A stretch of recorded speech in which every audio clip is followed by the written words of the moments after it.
Le Grand Matin Sud Radio, 7h, 8h30, Patrick Roger. Il est 8h13, Lévy sans interdit. Bonjour Elisabeth Lévy. Bonjour Patrick, bonjour à tous. Alors, à l'approche du scrutin, il y a beaucoup de pétitions, hein. Les tribunes de personnalités qui se multiplient. Oui, la France souffre d'une pathologie chronique et ancienne d'ailleurs, la pétitionnite. Après, chaque fois qu'il y a un événement dramatique, comme la mort de Naël par exemple, ou après l'adoption d'une mesure contestée, hein, comme l'interdiction de la burqa ou la loi sur les retraites, eh bien les beautiful people se sentent obligés de prendre position. C'est aussi vrai évidemment lors des élections. L'ascension du RN puis du FN a accouché d'une délicieuse monstruosité française, l'antifascisme sans fascisme.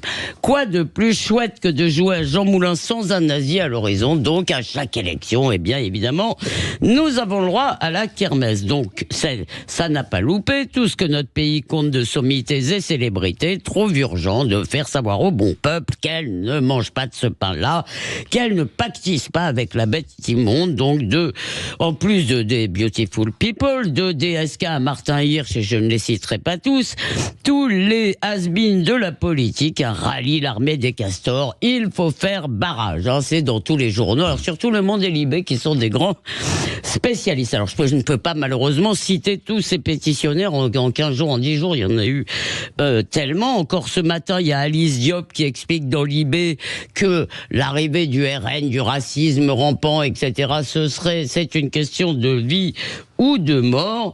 Alors ça avait commencé avec la musique emmerde le FN, hein, qui avait été d'ailleurs chapeauté par un adjoint d'Anne Hidalgo, parti raciste, xénophobe, LGBT-phobe, autoritaire, allait poser des valeurs de la musique, pouvait-on y lire. Je vous donne cet exemple, c'est à peu près toujours le même discours. Donc il y a eu les écrivains, ensuite 800 acteurs et professionnels de la culture, expression qui est quand même un peu un oxymore, dénonce le péril d'un régime totalitaire et de la haine de l'autre. Il y a aussi les scientifiques, les sportifs, des chrétiens, des soignants, les streamers, les podcasteurs.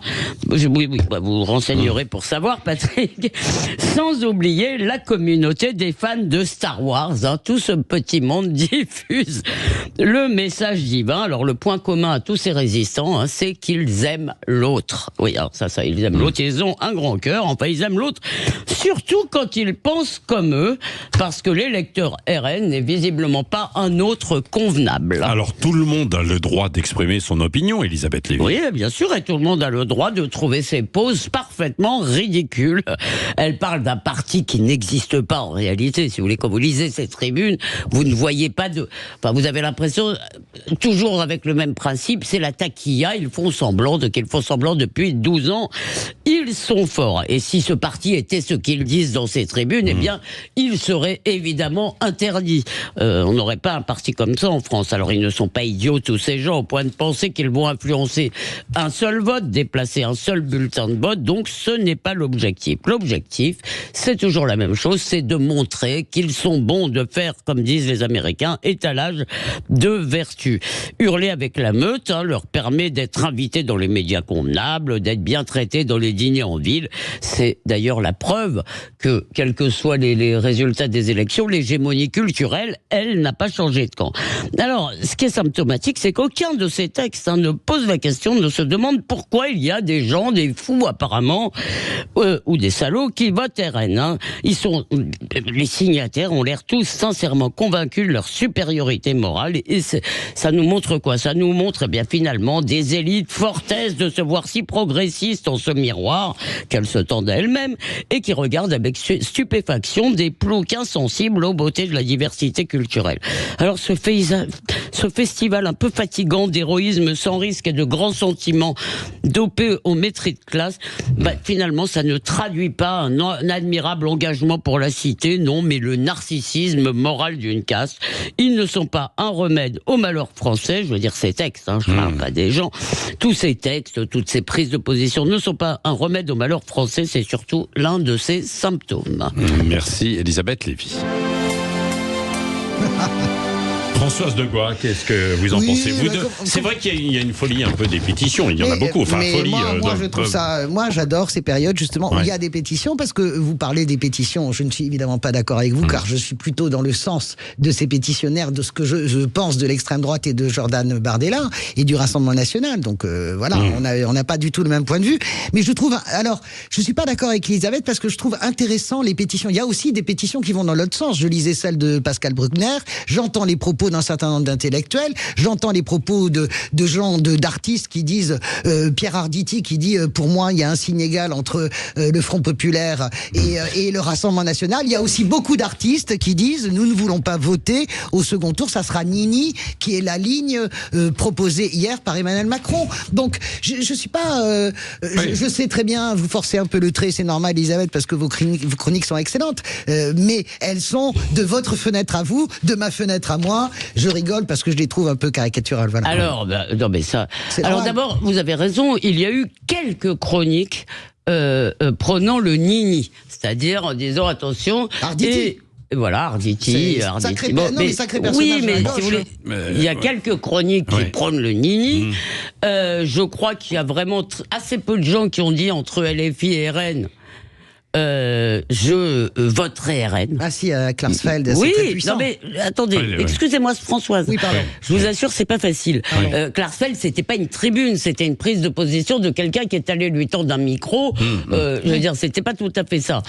Moi, ce que je veux dire, et c'est là, malheureusement, on n'aura pas le temps d'avoir cette discussion. Vous me dites, on n'a pas le même point de vue sur Jordan Bardella et tout ça.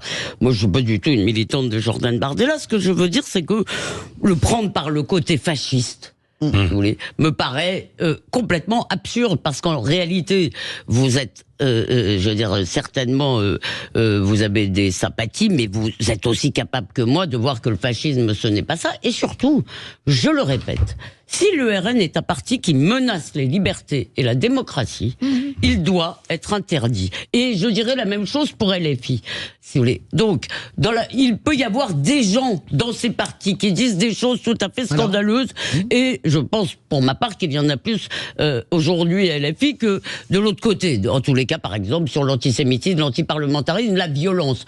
Mais c'est pas ça la discussion.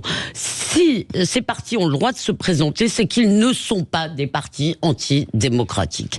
Et je crois qu'on ferait mieux de critiquer Bardella, si vous voulez, ou les autres, c'est ce qu'on sur... fait. Le si fond. vous voulez, autre chose, parce que en fait ça ne marche plus l'antifascisme. Alors moi je parle pas. Je pense d'ailleurs que toute la stratégie politique de la gauche ne consiste pas à critiquer Bardella uniquement sur les valeurs. Jordan Bardella, pardonnez-moi, ça consiste à le critiquer sur le fond du programme, sur sa suppression, sur le fait que tout un tas de choses sont annoncées et ne pourront pas être mises en place parce que à part organiser un putsch constitutionnel, je ne vois pas comment est-ce que vous faites pour régler un certain nombre de choses. Donc il faut pas non plus penser, si vous voulez, que la gauche est complètement benette, débile, et qu'elle ne fait que... Ce n'est pas le seul argument contre Jordan Bardella. Non, mais c'était pas ma cible, la gauche politique aujourd'hui. Voilà, ma cible, c'était la gauche culturelle. La gauche Chabada. Les paillettes. Je suis d'accord avec vous, mais Arditi, qui est quand même le plus grand représentant de la gauche Chabada, il met un signe égal, si vous voulez, entre le front... Oui, mais tiens, on va poursuivre sur le Nini dans un instant. Je trouve ça assez intéressant. Quand même, moi, j'aime beaucoup les tribunes. J'aime regarder. Je trouve ça un moment incroyable qu'on vit. C'est une espèce de quelque chose de très abrasif sur le plan des idées, et je trouve assez intéressant. Une petite réponse d'une phrase. C'est parce que vous n'avez pas, comme moi, passé une soirée éprouvante à vous fader ces textes indigents. Ça, je suis d'accord. Voilà. Parce que attendez, Elisabeth Lévy, parce que vous lisez. Oui, ça m'arrive. On se retrouve dans un instant.